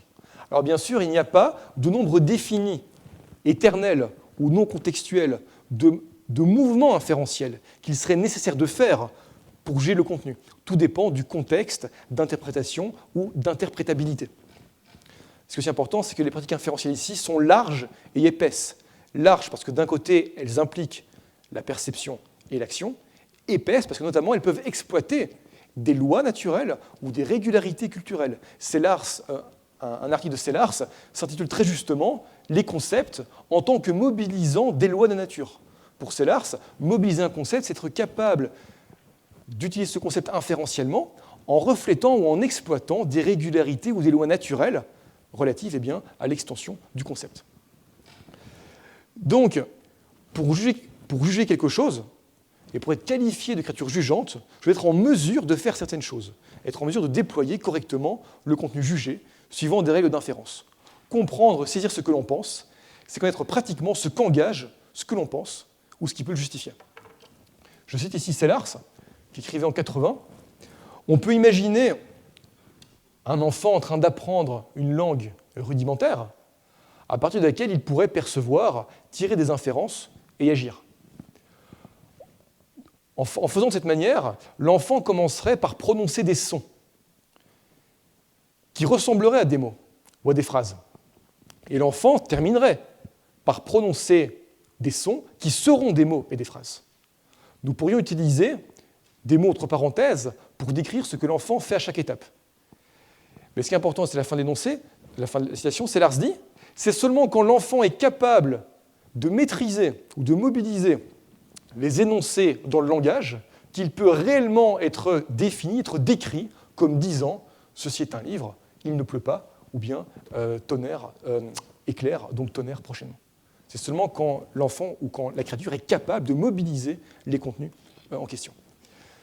Donc, autrement, il y a ici une normativité de la pensée qui est à un niveau plus élémentaire que celle constituée par les règles pour la conduite de l'entendement, l'art de penser, la formation des croyances et leur justification, ou encore les vertus intellectuelles. Ici, cette normativité elle est double. Premièrement, le contenu conceptuel, ce qui est pensé, est défini par son articulation inférentielle, parce que l'on peut et ne peut pas en faire avec, dépendamment donc de règles d'inférence instituées et pratiquées dans nos activités cognitives quotidiennes socialement situées. Deuxièmement, l'acte de penser, de poser un contenu conceptuel, requiert la maîtrise du rôle inférentiel du contenu posé. On trouve ça notamment chez Garrett Evans, avec la contrainte de généralité, mais également, comme le dit de manière très, très sobre Crispin Wright, la signification est normative. Connaître le sens d'une expression, ici d'une pensée, c'est savoir, de manière peut-être non réfléchie, et bien souvent même, comment on peut évaluer ces usages. C'est savoir un certain nombre de contraintes auxquelles l'usage correct de l'expression se conforme.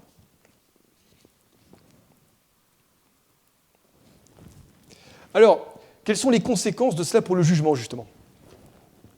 L'idée, c'est qu'un épisode psychologique, de se dire à soi-même, dans son fort intérieur, par exemple, « cette pomme est rouge », ne compte comme épisode de jugement que dépendamment des capacités inférentielles de la personne qui juge ce contenu. Et donc, ces capacités à utiliser, à mobiliser ce contenu dans diverses inférences.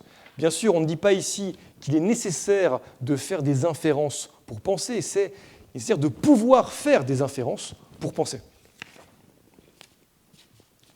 Et bien sûr, c'est une conséquence importante, puisque aucun examen, aucune considération de mes propriétés internes, phénoménales ou neurophysiologiques, ne pourra me renseigner ou renseigner autrui sur la présence de ces capacités d'usage appropriées du contenu jugé. L'exercice de mes dispositions inférentielles est un exercice correct ou approprié pour la possession du contenu jugé, dépendamment de son inscription sociale et des critères de la communauté conceptuelle dans laquelle j'évolue. Ces capacités sont exercées par des personnes et non pas par des parties de ces personnes. Elles sont correctes dépendamment d'une situation. Le partisan d'une approche représentationnaliste du vocabulaire intentionnel, on l'a vu, souhaite, lui, fonder l'usage du vocabulaire sur une ontologie physicaliste. On dira fréquemment, encore une fois, qu'un jugement correspond à un véhicule interne, partiel ou total, peu importe, il faut un véhicule. Or, justement, ici, on voit bien que cette présence n'est pas nécessaire. Le point central n'est pas que pour que le comportement d'un agent puisse être décrit et prédit avec succès à partir du vocabulaire intentionnel, il n'est pas nécessaire de connaître ce qui se passe en lui. C'est plutôt des différences internes entre agents ne font pas de différence directe au niveau de l'occurrence ou de l'absence de pensée.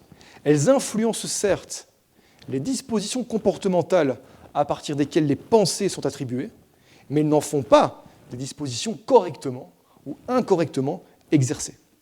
Dit autrement, les capacités, les performances inférentielles sont des critères pour la présence interprétable de pensée, non pas parce qu'elles relèvent d'opérations internes, mais en raison de nos conceptions de ce que doivent être ces critères de possession d'une pensée.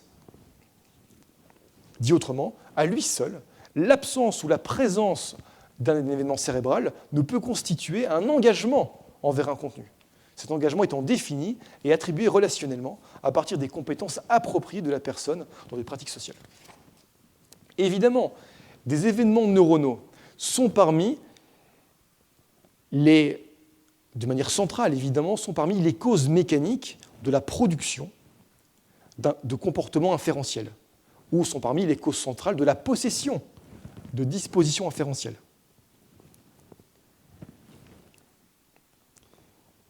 Mais évidemment, encore une fois, ce qui est important ici, c'est que même si ces événements sont causalement nécessaires et qu'une modification de ces événements, un dommage neuropsychologique par exemple, peut influencer la présence ou pas de capacités inférentielles, c'est seulement, encore une fois, le jugement de ces capacités par la communauté qui détermine ou pas la présence d'une pensée.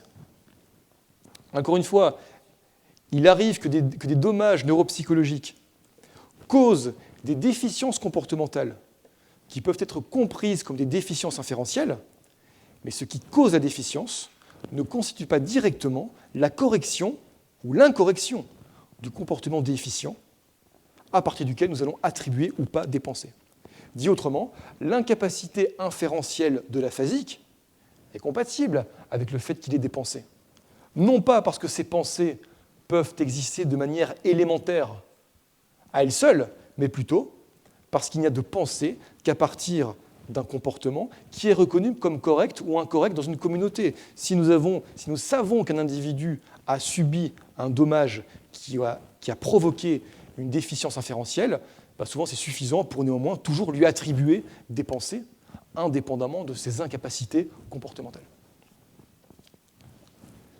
Alors, face à ces remarques, on pourra toujours dire, entendu, la base de survenance des pensées est étendue, elle n'est pas réductible à des facteurs internes, et le vocabulaire intentionnel n'est pas réductible au vocabulaire physicaliste. Mais encore une fois, ce n'est pas ce que je soutiens ici. Il ne s'agit pas simplement de soutenir que le vocabulaire n'est pas réductible, c'est encore une fois ce qu'il n'est pas nécessaire de considérer qu'il y aurait même un élément interne qui serait nécessaire pour l'existence de la pensée. On peut donner un rôle différent, encore une fois, à la machinerie intracrânienne dans la production et la possession des pensées. Pour le dire autrement et de manière un brin provocatrice, dans ce contexte, le système nerveux central n'est plus le lieu, le siège de ce que représente le vocabulaire intentionnel. Il est comme un muscle jouant un rôle crucial dans la possession ou la production d'effets comportementaux qui sont les critères à partir desquels nous pouvons attribuer des épisodes mentaux conceptuels. Encore une fois, qu'il y ait une relation de dépendance causale entre la possession de capacités inférentielles et le système nerveux central, c'est évident, personne ne nie cela, mais cette sorte de dépendance n'implique en rien que ce soit ces machines internes qui définissent le caractère correct, approprié pour les pensées du comportement inférentiel.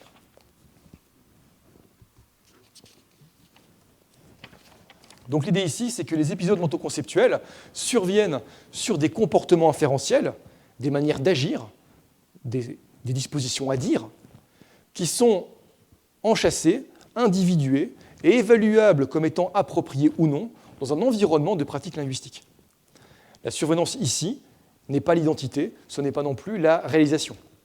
Dire simplement que les pensées surviennent sur un comportement inférentiel situé, ça signifie qu'il n'y a pas de changement dans les pensées sans changement dans les dispositions inférentielles situées telles qu'elles sont qualifiées, reconnues par la communauté en question.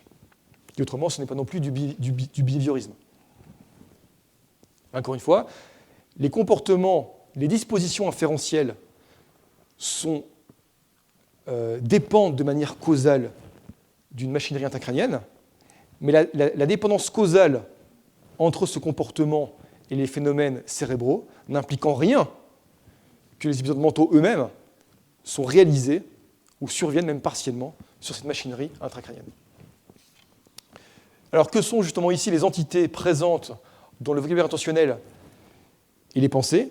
Donc elles ne sont pas identifiables à des structures matérielles intracrâniennes ou à des expériences vécues. Elles ne sont pas non plus identiques à des comportements ou dispositions comportementales. Elles relèvent de ce que des personnes font ou sont disposées à produire en situation, en tant que ces faits suffisent pour l'application du vocabulaire intentionnel. Alors Dewey est ici précieux.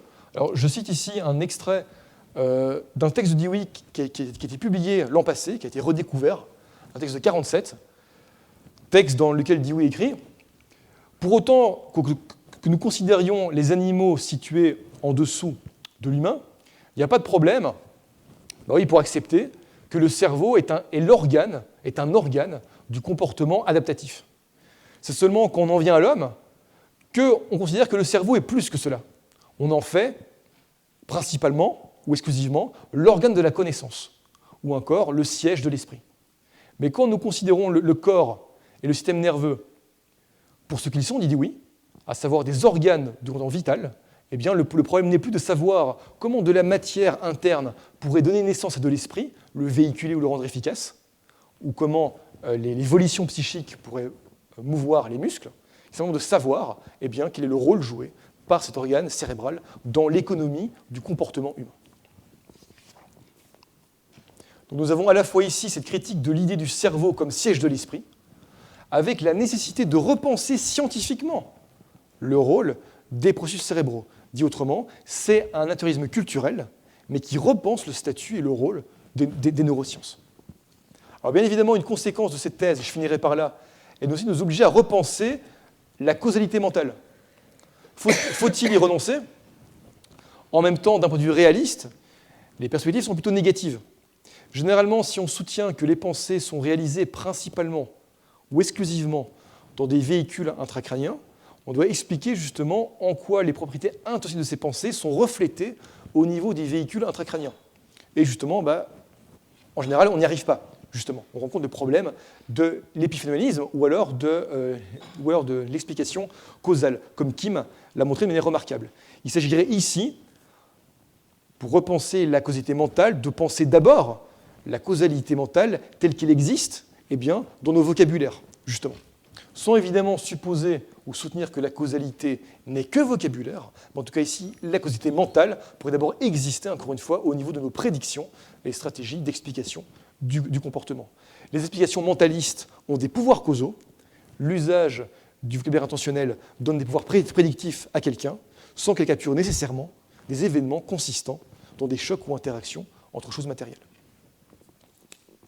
Les épisodes mentaux ne sont plus ici les causes proximales du comportement, ce sont plutôt des trames appropriées de comportement qui peuvent légitimer les usages du vocabulaire intentionnel et lier alors ces causes proximales du comportement aux épisodes mentaux conceptuels. Dit autrement, en un sens, ce n'est pas mon désir ou mon intention plutôt de lever mon bras qui font en sorte que mon bras se lève, c'est plutôt le fait que je lève mon bras ou je sois disposé à le faire qui constitue le sens et l'existence de mon intention de lever le bras. On change donc le sens de la relation de causalité. Et bien sûr, il y a aussi un peu plus que cela, en situant ces pensées hors de nos têtes, dans le monde, dans nos pratiques d'interprétation, on ne rencontre plus les angoisses liées notamment aux perspectives de l'éliminativiste neuronal, pour lequel justement l'ontologie des processus neuronaux n'a rien à voir avec l'ontologie ou la forme des pensées. Si on est un réaliste intentionnel à la Fodor, on doit passer de mauvaises nuits à imaginer que les neurosciences nous révèlent que finalement, effectivement, les notions de contenu, de symbole ou de pensée n'ont plus d'application au niveau neuronal. Alors que justement ici, en situant ces pensées dans le monde, on n'est plus choqué ou angoissé par ces perspectives scientifiques. Donc là aussi, un pragmatisme ici peut jouer un type de science pour critiquer un réalisme, ici le réalisme intentionnel. Et c'est un philosophe comme Dennett exemplifie cette stratégie depuis une vingtaine d'années. Voilà, je vais en terminer ici. Merci.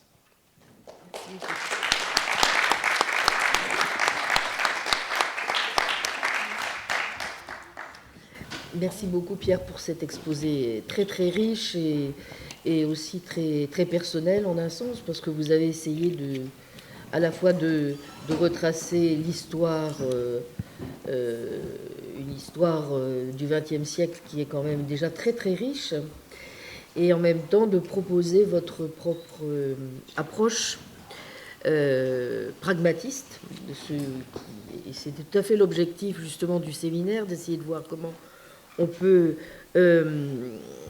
à partir d'un certain nombre de thématiques importantes du pragmatisme, faire aujourd'hui de la philosophie d'une nouvelle manière. Donc, je vous remercie beaucoup de vous être prêté à cet exercice. C'était tout à fait remarquable. Je poserai juste quelques questions parce que je voudrais que nous laissions le temps à la discussion. Il me semble que si vous voulez, simplement deux remarques sur le plan historique. Je ne vais pas m'attarder longtemps.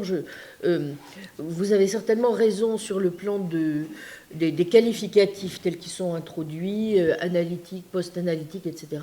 Vous avez bien vu qu'au fond, on ne sait jamais quelle est, au fond, la victime qu'ont des os. C'est plutôt des hommes de paille, souvent. Il est très très difficile de trouver des critères qui permettent de dire exactement où on se situe. Donc on a plutôt l'impression que ce sont des sortes de mots valises qui sont posés par les uns et les autres pour essayer de clarifier une situation qui, de toute évidence, n'a rien de clair. Et peut-être qu'elle n'a rien de clair parce qu'elle n'a pas à l'être, parce qu'elle correspond peut-être à des non-entités. Bon, personnellement, moi, ma position, je pense que vous le savez, c'est de considérer que ces étiquettes recouvrent assez peu de choses réelles. Quoi. Bon, et ça, c'est une sorte de réflexe pragmatiste. C'est-à-dire que, effectivement, dès qu'on entre dans les nuances, on s'aperçoit très vite que post-analytique, c'est quoi parce que qu'est-ce qu'on met dans post, qu'est-ce qu'on met dans analytique? Vous avez très bien dit qu'il y a des choses tellement différentes sous ce vocable. Il y a à la fois des philosophes du langage, il y a des métaphysiciens, il y a de plus en plus des historiens de la philosophie, des sociologues, des philosophes politiques. Bon, donc, voilà, bon, idem, est-ce que c'est une manière, au fond, aussi de procéder selon une certaine stylistique, une certaine méthode, comme vous l'avez dit, et comme d'autres l'ont dit avant vous aussi, c'est vrai que à ce moment-là, Leibniz aussi est un philosophe analytique, etc. Donc, c'est très, très difficile, dès lors qu'on se place dans cette façon de procéder, de dire qu'est-ce que c'est qu'un philosophe analytique, un philosophe post-analytique, un pragmatiste analytique, un pragmatiste post-analytique. Néanmoins, c'est ça que j'ai trouvé particulièrement pertinent dans votre présentation, vous avez quand même essayé de jouer le jeu de ce que pourrait avoir, au fond, de commun une tradition indiscutablement extrêmement riche de l'histoire contemporaine de la philosophie, qui est grosso modo ce qu'on appelle la tradition analytique en philosophie, laquelle est en effet une tradition qui ne se limite pas du tout à la philosophie du langage de l'époque du linguist turn à laquelle Rorty faisait référence, n'est-ce pas? Ça fait longtemps que la philosophie du langage n'est plus seulement en position de philosophie première, et que les philosophes analytiques, Jacques Bouvresse le premier a montré que c'était aussi de la philosophie de la connaissance, c'est aussi de la métaphysique, etc. Donc, ça n'est plus quelque chose qu'on peut limiter à une philosophie du langage, n'est-ce pas? Bon. Et la deuxième chose intéressante, c'est évidemment que, en même temps, il y a bien aussi, quand même, dans l'héritage même de la philosophie analytique, toute une série de caractéristiques qui tiennent en effet à une analyse particulièrement précise de ce qui relève de la philosophie du langage, et dont, c'est vrai, certains auteurs, plus particulièrement aujourd'hui, qui se disent plutôt inspirés aussi par les pragmatistes, vous avez parlé de Brandom ou de Hugh Price, continuent de s'inspirer, qui était aussi, d'ailleurs, l'inspiration du premier Rorty dans le beau texte que vous avez cité, le Pragmatism, Categories and Language. Alors, ce qui est intéressant, c'est d'essayer de voir comment, au fond, on peut, du même coup, repenser une tradition pragmatiste un peu analytique, étant entendu que post-analytique, je crois qu'on peut le mettre d'emblée aux orties, qui essaierait de voir comment on peut, en effet, utiliser un certain nombre de recherches qui ont été faites sur le plan d'un travail au sein même de la philosophie du langage, notamment dans la perspective de Brandom, d'une redécouverte de l'inférentialisme, et utiliser ça à partir de certaines idées développées par les pragmatistes classiques, notamment l'importance à la fois du rejet de l'internalisme, l'idée selon laquelle la pensée serait quelque chose qu'on pourrait adosser ou réduire simplement à des états matériels, ou bien ramener aussi à quelque chose comme une perspective internaliste, n'est-ce pas? Donc comment on peut, mais plutôt quelque chose qui s'orchestre sous le modèle de capacité ou de disposition, comment on peut au fond relier les deux perspectives pour développer une approche que vous avez choisie, vous, dans votre cas, justement, de travailler sur le plan de la philosophie de l'esprit. Bon. Donc, je suis tout à fait ravi que vous ayez fait ce travail-là, parce que c'est quelque chose de très original qui n'est pas fait, c'est-à-dire comment on peut réconcilier un petit peu un travail assez analytique, au fond, classique, et repenser à partir de catégories pragmatistes classiques en philosophie de l'esprit un nouveau modèle de l'esprit. Bon. Alors, j'ai tendance à penser que, en un sens, Peirce l'a déjà fait, bon, mais c'est vrai que Bon, on ne peut pas dire que des analyses comme celle de Brandom n'ont rien apporté de nouveau. De même, la philosophie du langage, l'histoire de la logique ont évolué, et le XXe siècle est passé par là, donc il faut se réapproprier ces découvertes pour repenser aussi à nouveau frais les problèmes. Et donc, simplement, la question que je voulais vous poser, si vous voulez, pour partir de là, c'est, malgré tout, est-ce que vous ne pensez pas que... c'est plus un reproche que je fais à Brandom qu'à vous, en vérité. Est-ce que vous ne pensez pas que... Enfin, je vois deux problèmes, moi, dans la position de Brandom, et que je vois aussi, mais j'en parlerai lors du dernière séance du séminaire, que je vais consacrer, je pense, à Hugh Price.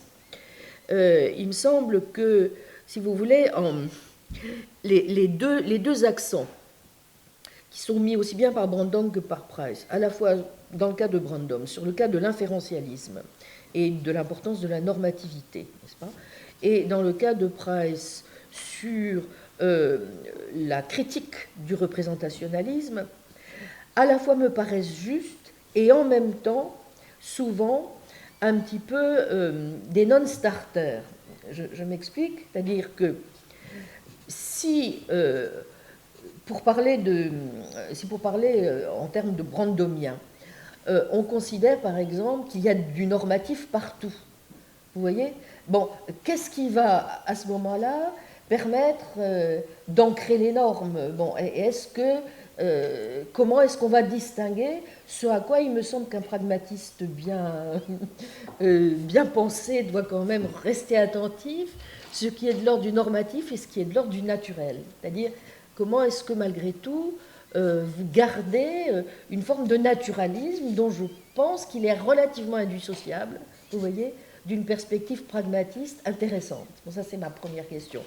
Et en un sens aussi mettre complètement l'accent sur l'inférentialisme, vous voyez, c'est un peu la même chose, c'est-à-dire que bon, bah, si tout est inférentiel, s'il n'y a que des inférences, comment on sort du langage, comment on retrouve le choc de la réalité, auquel quand même des pragmatistes sont attentifs.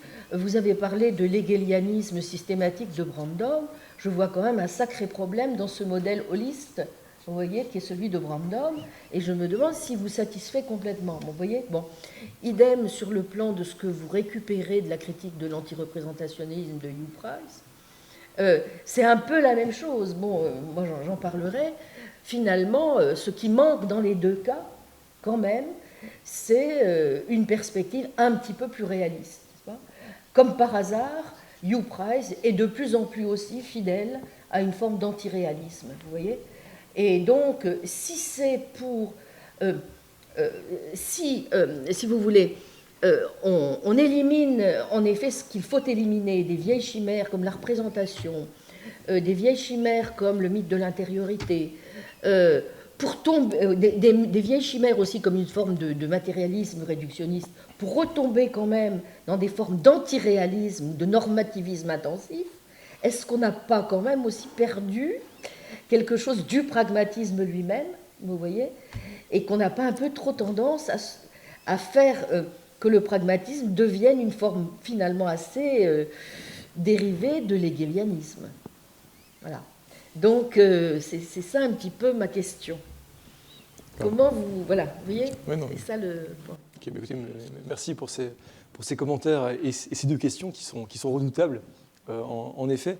Alors, comme vous l'avez rappelé, oui, j'utilise diverses ressources du pragmatisme, notamment les ressources de Brandom et de Price, sans adhérer à l'ensemble de leur projet. Alors, autant... alors, pour la oui, parce que vous permettez, Pierre, vous avez insisté sur l'externalisme, oui. Justement. Bon, mais en même temps, enfin, bon, vous n'avez pas eu le temps de dire en quoi vous étiez externaliste, mais ça, c'est un point très important. Vous le nourrissez comment, cet externalisme ? D'accord. Ok, alors ça fait une troisième question. Non.